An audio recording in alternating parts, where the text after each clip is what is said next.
बिस्मिल्लाहिर्रहमानिर्रहीम। अस्सलाम वालेकुम। इरफान आज़ाद आपकी खिदमत में हाजिर है।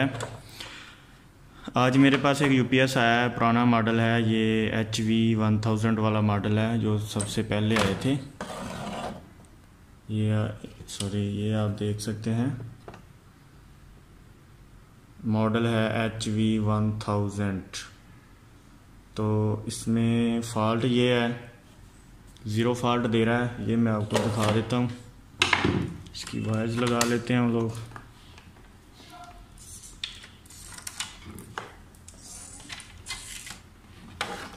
ये मैंने इसको ऑन किया जी, ये देखें, ये ज़ीरो फॉल्ट पे आ रहा है। ये मैं आपको थोड़ा सा साया करके दिखा रहा हूँ। एक बार फिर चेक करके देख लेते हैं। आपको लाइट बंद करके दिखाता हूँ। ये देखें, ये ज़ीरो फॉल्ट दे रहा है। तो मैंने इसको खोल तो लिया है पहले ही, जैसा कि आपको पता है कि मेरा हर यूनिट पहले ही खुला होता है। उसकी रीज़न ये है कि जब भी कस्टमर यूपीएस लेके आता है, मैं उसके सामने खोल लेता हूँ, उसको दिखा देता हूँ कि भाई आपकी ये चीज़ें ख़राब हैं, इस पर इतना ख़र्चा है। क्योंकि बाद में बहस करने की बजाय बेहतर होता है कि पहले ही उसको बता दिया जाए, उसको दिखा दिया जाए कि भाई तुम्हारा ये मसला है। कस्टमर के सामने आप नहीं खोलेंगे तो उसके दिल में थोड़ा डाउट जाएगा कि पता नहीं क्या चीज़ ख़राब थी, क्या नहीं ख़राब थी। तो ऐसे पता नहीं ऐसे ही पैसे ले लिए, फ़ॉल्ट था या नहीं था। तो इन चीज़ों की बचने की वजह से मैं ये काम करता हूँ, कस्टमर के सामने यूपीएस खोल लेता हूँ। तो जब मैंने इसको खोला है तो सबसे पहले तो मैं आपको बता दूँ, मुझे एक भाई ने रिक्वेस्ट की थी कि आप मेन चीज़ें जो है ना, फॉल्ट डायग्नोस करने के लिए हमें सबसे पहला क्या काम करना होता है। तो सबसे पहला काम तो यह है कि आपने पूरे बोर्ड को देख लेना है। कहीं से बर्निंग हुई है तो फिर तो जाहिर सी बात है, कोई चीज़ ब्लास्ट हुई है वो तो आपको नज़र आ जाएगी कि ये चीज़ ब्लास्ट है, ये चीज़ बर्न हुई है या चीज़ जली हुई है। तो अगर कोई भी चीज़ जली हुई ना हो, ब्लास्ट ना हो, फिर भी फॉल्ट दे रहा हो, तो उसके लिए मैं आपको बता देता हूँ कि आपने सबसे पहले काम क्या करना होता है। सबसे पहले तो आपने 3205 जिस साइड पे लगे होते हैं, ये डबल बैटरी वाले में 2807 लगे होते हैं और सिंगल बैटरी वाले में 3205 लगे होते हैं। सबसे पहले आपने मीटर को क्या करना है, मीटर को रेजिस्टेंस के ऊपर रख लेना है और इसके ऊपर वैल्यू आपने ड्राइव चेक करनी होती है इनकी। ये आपको मैं दिखा देता हूँ, आज इसकी ड्राइव वगैरह सारी बता देता हूँ कितनी कितनी ड्राइव होनी चाहिए। क्योंकि मुझे भाई ने रिक्वेस्ट की थी तो मैंने कहा भी आज वीडियो बना तो रहा हूँ तो साथ में मैं ये भी बता देता हूँ। सॉरी, ये मीटर नहीं एडजस्ट हो रहा तो आपको यहाँ पे नज़र तो आ ही रहा है। आपने रेजिस्टेंस के ऊपर, ओम के निशान के ऊपर आपने मीटर को एडजस्ट कर लेना है। उसके बाद 3205 की आपने वैल्यू चेक करनी है। वैल्यू चेक करने के लिए आपको इसके गेट और सोर्स पे रखना है मीटर को। तो ये 6.6 के जो है ये वैल्यू दे रहा है। यहाँ पर वैल्यू 6.7 या 6.6 अगर होगी तो वैल्यू ठीक है। इसी तरह आपने दोनों साइडों की जो वैल्यू है वो चेक कर लेनी है। ये देख सकते हैं, इसकी वैल्यू भी ठीक है। उसके बाद आ जाना है आपने इन्वर्टर वाली साइड पे। ये है जी इन्वर्टर वाली साइड। यहाँ पर 740 लगे होते हैं IRF 740 नंबर के। तो यहाँ पर ये जो मैट्रिक्स के मॉडल हैं ना, मैट्रिक्स, ये जो पुराने मॉडल हैं, ये जो साइड कार्ड वाले हैं, ये मैं आपको बता देता हूँ, ये साइड कार्ड वाले मॉडल हैं। इन मॉडल्स में वैल्यू चेक करने का ये तरीका है कि आपने मीटर को उधर ओम पे ही रखना है।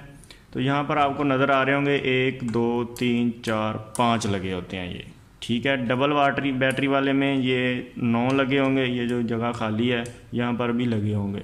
सिंगल बैटरी वाले में ये 5 लगे होते हैं। तो सबसे पहले आपने करना क्या है कि ये नीचे से शुरू हो जाना है। ऐसे जैसे मैंने बोर्ड उल्टा रखा हुआ है, ऐसे ही आपने बोर्ड को उल्टा रख लेना है और नीचे से शुरू होना है।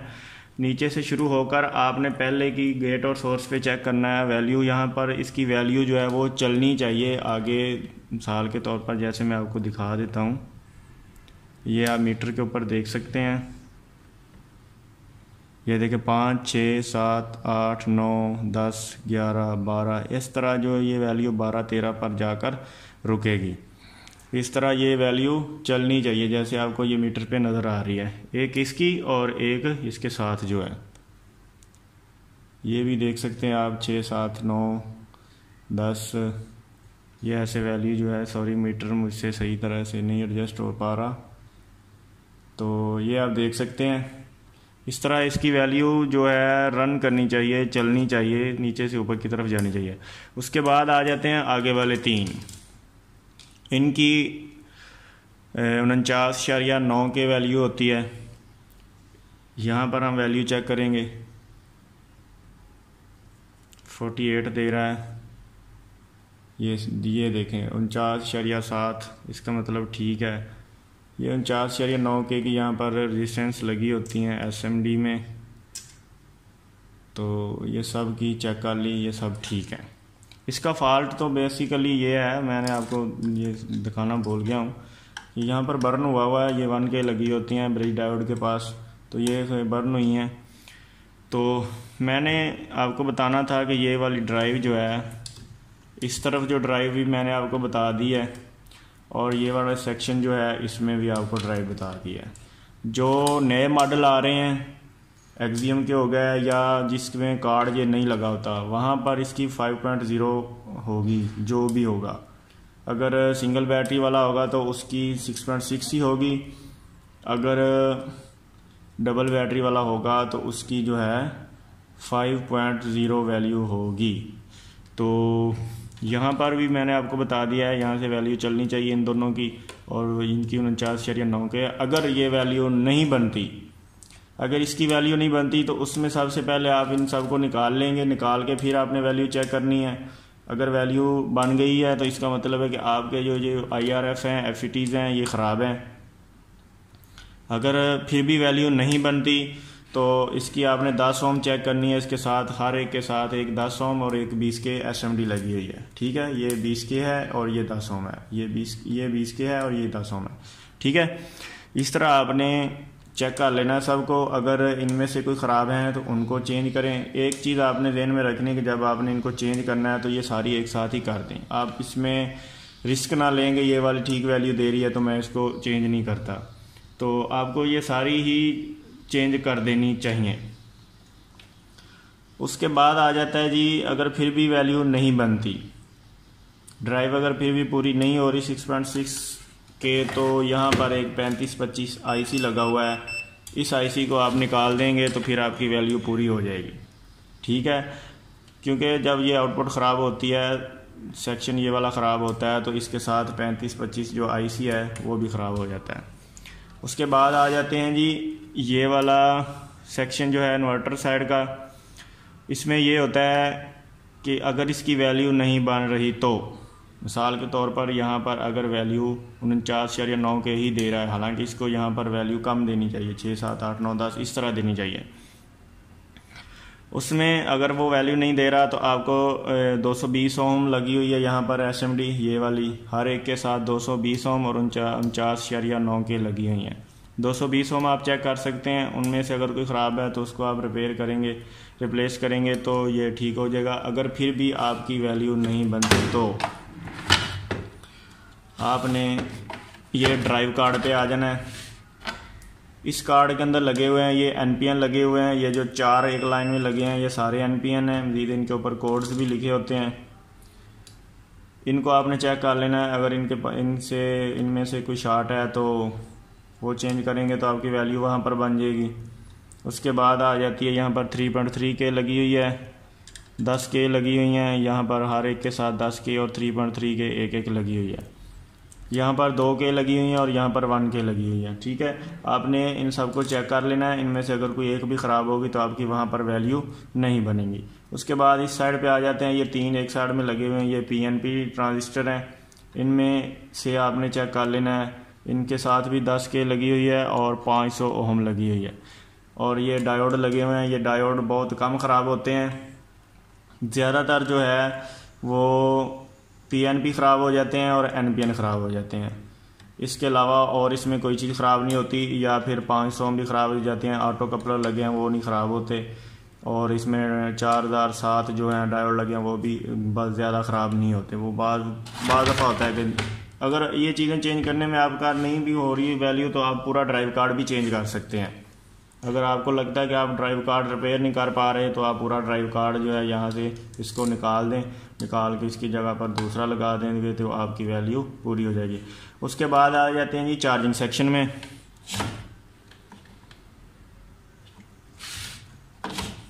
ये अब चार्जिंग सेक्शन में अगर तो एक FET लगा होगा 3878, तो यहाँ पर 20K वैल्यू होनी चाहिए।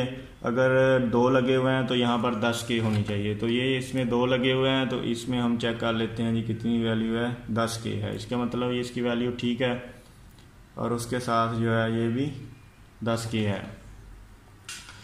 अब इसमें होगा कि अगर ये वाली शार्ट होते हैं तो इसमें ये 100 ओम लगी हुई है और स्विचिंग डायोड लगे हुए हैं, हर एक के साथ 20K लगी हुई है। यहाँ पर 20K दोनों के साथ लगी हुई हैं, ठीक है, ये पैरेलल में लगी हुई हैं। और यहाँ पर अगर ये चीज़ें ख़राब होती हैं तो इनके साथ यहाँ पर एक IC लगा हुआ है 3843 जो IC लगा हुआ है, आपने इसको भी चेंज करना है। और बाज़ दफ़ा होता है कि ये 3 पिन डायोड जो है, चार्जिंग डायोड, ये भी ख़राब हो जाता है। उसके अलावा अगर चार्जिंग ख़राब है तो इसमें ये NPN लगे हुए हैं, इनमें से यहाँ से एक NPN है और एक PNP है, और ये NPN है सारे। यहाँ पर 2.7K लगी हुई हैं, यहाँ पर 10K लगी हुई हैं SMDs, और 103 PF 104 PF लगे हुए हैं। इनमें से कोई भी चीज़ ख़राब हो सकती है। तो ये सारा है चार्जिंग का एरिया। तो मेजर ज़्यादातर जो फॉल्ट आते हैं वो इनमें यही आते हैं, ठीक है। उसके बाद आ जाते हैं जी ये चॉपर है। चॉपर का तो आपको पता ही है, यहाँ पर लगे हुए हैं हाई फ्रीक्वेंसी डायोड लगे हुए हैं। ये भी बाद दफ़ा होता है कि शॉर्ट हो जाते हैं, इनकी वजह से भी ट्रिप करेगा, यूनिट ऑन नहीं होगा या 0 फॉल्ट देगा। तो चॉपर जो है ये डिस्कनेक्ट हो जाता है जब आप इसको रॉन्ग कनेक्शन लगाएंगे, तो यहाँ से ये 4 वायर जो हैं डिस्कनेक्ट हो जाती हैं। इसके ऊपर पूरी मैंने वीडियो बनाकर अपलोड की हुई है कि जब रॉन्ग कनेक्शन लगता है तो कौन कौन सी चीज़ें ख़राब होती हैं। ये थी बेसिक चीज़ें। जब भी आपने वैल्यू बनानी है, किसी भी सेक्शन की वैल्यू आप बना रहे हैं, अब उसकी वैल्यू पूरी नहीं है, तो ये बात याद रखनी है कि आपने ये वाले FET हैं ये बाहर निकाल लेने हैं। FET इसके अंदर नहीं होने चाहिए। FET बाहर निकाल के उसके बाद आपने वैल्यू पूरी करनी है। वैल्यू पूरी करने के बाद आपने FET को चेक करना है, बाहर जो निकाले होंगे उनको चेक करके जो सही होंगे वो लगा देने हैं, और जो ख़राब होंगे उनको रिप्लेस करना है। तो अब हम आ जाते हैं इसके फॉल्ट के ऊपर। इसमें फ़ॉल्ट ये है कि फ़िलहाल तो मुझे ये नज़र आ रही हैं 2 SMD जो लगी हुई हैं, 1K यहाँ पर लगी है और 1K ही यहाँ पर लगी हुई है। तो इसको हम चेक कर लेते हैं। उसके साथ ये यहाँ पर 4007 डायोड लगे हुए हैं, उनको भी हम चेक कर लेते हैं कंटिन्यूटी पे।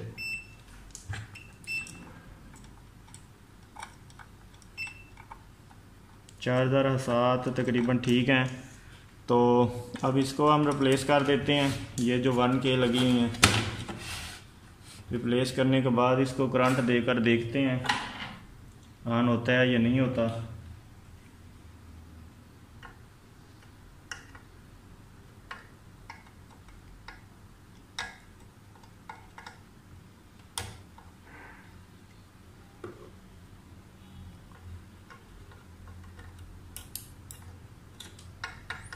ये देखें, अभी मैंने इसको निकाला है 1K को, तो आपको नज़र आ रहा होगा कि यहाँ से जो है जहाँ पर लगी होती है वहाँ से प्रिंट जो है वो ब्रेक हो चुका है।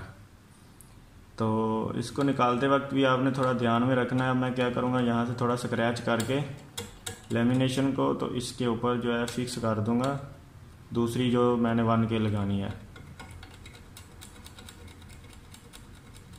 ये मैं स्क्रैच कर दिया, इसके ऊपर रीसोल्ड कर लेते हैं।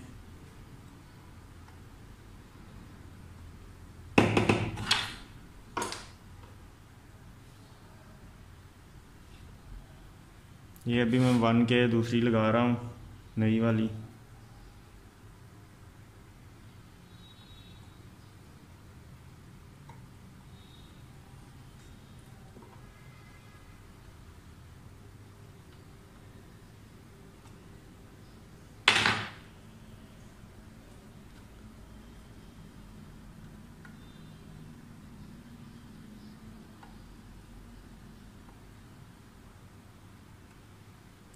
ये दोनों मैंने चेंज कर दिए हैं। अब हम ब्रिज डायोड को भी चेक कर लेते हैं, कहीं वो तो शॉर्ट नहीं है। ब्रिज डायोड फ़िलहाल ठीक है। तो अब हम क्या करते हैं, एक बार इस तरफ से भी नज़र डालकर देख लेंगे कोई चीज़ यहाँ से तो नहीं ख़राब हुई। इसके साथ ये जो वाला पीएफ कैपेसिटर लगा होता है, कहीं ये तो नहीं शॉर्ट। तो मुझे फ़िलहाल ठीक लग रहा है। तो अब मैं क्या करता हूँ, इसको एक बार करंट देकर देख लेते हैं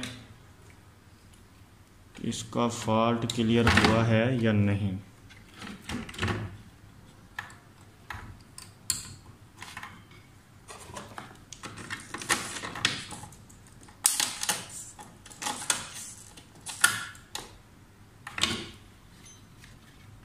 ऑन करते हैं, ये भी देखते हैं क्या करता है ये देखें यूनिट जो है ऑन हो चुका है, लेकिन अभी ये ज़ीरो फॉल्ट दे रहा है। ये तो पंखे का दे रहा है, आपको पता होगा शायद, या जिन लोगों को नहीं पता, अगर यूपीएस के अंदर पंखा नहीं लगा होगा तो यूपीएस ज़ीरो फॉल्ट देगा। तो अब मैं क्या करता हूँ, इसको पंखा लगा देते हैं इसके ऊपर।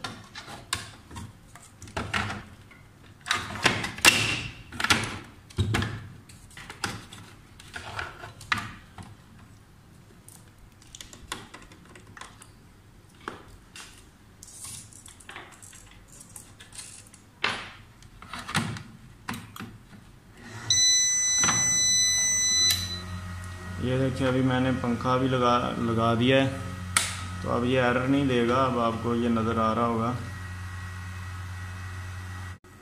अब हम इसके ऊपर लोड डालकर देख लेते हैं एक बार। ये देखें जी, ये मैंने इसके ऊपर लोड डाल दिया है। तकरीबन आपको नज़र आ रहा होगा, ये आप देख सकते हैं ऊपर मैंने लोड डाला हुआ है इसके ऊपर। अब हम इसकी चार्जिंग जो है वो भी चेक कर लेते हैं। चार्जिंग एम्पेयर यहाँ पर शो कराएगा, तो चार्जिंग एम्पेयर एक दफ़ा इसके चेक कर लेते हैं। जी देखें 5 एम्पेयर 15 एम्पेयर जो चार्जिंग है इसकी आ रही है। तो इसमें फॉल्ट सिर्फ़ और सिर्फ यही था कि इसकी 1K जो SMD है वो ख़राब थी। ये मेरे पास बोर्ड है, यहाँ से मैं आपको दिखा देता हूँ। यहाँ पर ब्रिज डायोड के पास जो लगी होती हैं, यहाँ पर 1K जो लगी होती हैं वो वाली ख़राब थी। तो अगर आपको ये वीडियो अच्छी लगी है तो इस वीडियो को लाइक करें, शेयर करें और दोस्तों के साथ भी ज़रूर शेयर करें इसको। और मेरे चैनल को सब्सक्राइब लाजमी कर लें ताकि मेरी नेक्स्ट वीडियो जो है वो सबसे पहले आप तक पहुंच सके। तो इसी के साथ ही अगली वीडियो तक इजाज़त दीजिए।